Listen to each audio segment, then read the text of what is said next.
ആരെങ്കിലും ചോദിക്കാനും പറയാനും ഇല്ലെങ്കിൽ കാശ് പോകുന്ന വഴി കാണുകയില്ല. ചോദിക്കാനും പറയാനും ആളില്ലെന്ന് ആര് പറഞ്ഞു?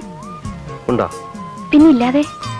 ഒരു യുഗം ഞാൻ തപസിരുന്നു ഒന്നു കാണുവാൻ, കഴിഞ്ഞ കാലം കൊഴിഞ്ഞ സുമം പൂത്തുവിടർന്നു.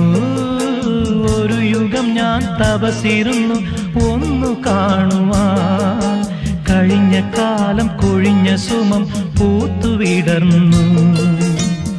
മൂകമാമെൻ മനസ്സിൽ ഗാനമായി നീ ഉണർന്നു. മൂകമാമെൻ മനസ്സിൽ ഗാനമായി നീ ഉണർന്നു. ഹൃദയമൃദുല തന്ത്രിയേന്തി ദേവാമൃതം വൈശാഖ സന്ധ്യേ നിൻ ചുണ്ടിലെന്തേ അരുണ സഖിതൻ അധര കാന്തിയോ.